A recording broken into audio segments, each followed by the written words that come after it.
con alumnos, sino con un tema siempre de accidentes de tránsito, pero ahora con pasajeros, no de una escuela, sino pasajeros habituales de un autobús. El hecho ocurrió allá en la aldea El Tablón, en el municipio de Villa Canales, Guatemala. Una unidad de transporte colectivo se accidentó, por lo cual varias personas resultaron gravemente heridas y algunas otras levemente heridas. El conductor perdió el control del autobús extraurbano y este se precipitó a una hondonada en ese sector. Al menos 6 pasajeros resultaron con lesiones, por lo cual los bomberos voluntarios los trasladaron al hospital Roosevelt.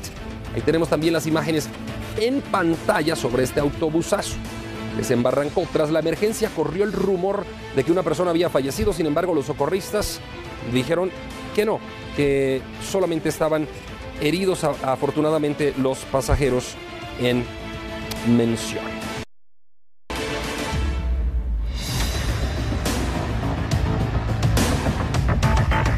Bueno, ahí podemos ver la cantidad de personas que se hace presente en lugar de los hechos. Así es que difícil la situación ante tanto accidente. Ya vimos en San Marcos, 55 personas afectadas. Ahora estamos viendo en el Tablón Villa Canales. Y ahora nos conectamos con Edgar Guerra, de la Defensoría del Usuario del Transporte Público. Licenciado Guerra, buenas tardes, bienvenido a Todo Noticias. Qué jornada más trágica la que hemos tenido hoy, de tanto accidente en donde vidas humanas se pierden, principalmente en San Marcos. Incluso, pues, el ministro de Educación se ha trasladado para allá. Se han venido pacientes por la vía aérea, son 5, y otro accidente más en el Tablón Villa Canales. Licenciado Guerra, ¿qué acciones toman ustedes como Defensoría del Usuario del Transporte Público en la PDH para tratar de evitar estas situaciones de accidentes de tránsito?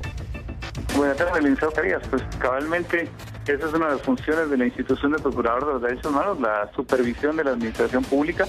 Ya se han hecho varias supervisiones y monitoreos al transporte colectivo extraurbano, en este caso, en donde se había venido indicando o previniendo este tipo de tragedias, de dramas que genera hacia la población guatemalteca, las familias guatemaltecas, pero no se han tomado las medidas, y eso no de ahorita, esto viene de años atrás, por lo menos de unos 15 años atrás, en donde lamentablemente los exfuncionarios públicos solamente heredan el problema al siguiente de turno y le generan un problema realmente dramático a la población guatemalteca. Hoy estamos hablando ya de más de 55 personas lesionadas y una buena cantidad de personas muertas en este sentido, en donde lo que corresponde aquí es analizar e investigar qué es lo que está pasando. Una de las causales de este tipo de tragedias es que los transportistas no le dan el mantenimiento adecuado a las unidades de transporte, que esa es la hipótesis que se maneja en este caso, en el tema de San Marcos, en donde aparentemente hay una falla del sistema de frenos, que esa es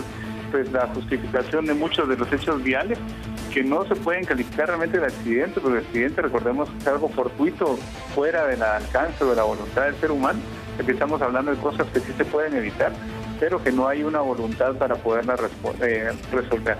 Licenciado Guerra, hay muchas aristas detrás de un accidente de tránsito, aristas que podemos ir analizando, pero lamentablemente el tiempo no nos permite. Pero una de ellas es lo que usted decía, ¿no? El mal mantenimiento de las camionetas. Pero otro podría ser quizá el estado de las carreteras en esta época de lluvia. Entonces, se juegan varios puntos. ¿Podría ser un aspecto puntual en lo que pasó en San Marcos y también en Villa Canales? ¿O se descarta eso? Efectivamente, el estado terrible de las carreteras, que es una responsabilidad realmente del Estado y que debiera de mantenerlas en buenas condiciones, inclusive partiendo desde la premisa del diseño de las carreteras. Muchas de las carreteras están mal diseñadas y esos son causales de hechos viales. Ahí tenemos el kilómetro 25 de la carretera 9 Sur, que es la carretera del Pacífico, que diariamente se ve con hechos de tránsito, no solamente de transporte colectivo, sino también de transporte de carga o pesado, y de transporte también liviano, como son los vehículos pequeños y hasta motocicletas. En ese sentido, es urgente que haya una reparación de las carreteras, de tendido vial, para poder evitar ese tipo de hechos viales o de hechos trágicos. Licenciado Guerra, por hoy son Licenciado Guerra, perdón, ahí en el kilómetro 25 del Pacífico, que usted lo ha sacado a colación, vamos a poner este ejemplo a manera de conclusión de la llamada. ¿Qué es lo que hace la Defensoría del Usuario del Transporte Público? En el caso puntual, su oficina, ¿presenta alguna denuncia, presenta algún escrito, alguna instancia? ¿Qué es lo que hacen para que nosotros comprendamos y nuestros televidentes también sepan cómo accionan ustedes? Pues en primer lugar se supervisa la administración pública, en este caso el Ministerio de Comunicaciones, que es el responsable de este tema de las carreteras.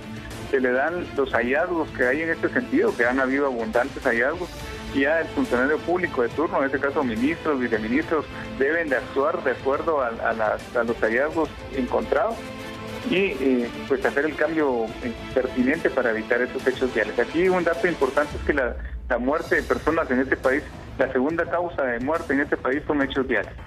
Licenciado Guerra, la última de respuesta muy corta porque el tiempo se nos terminó.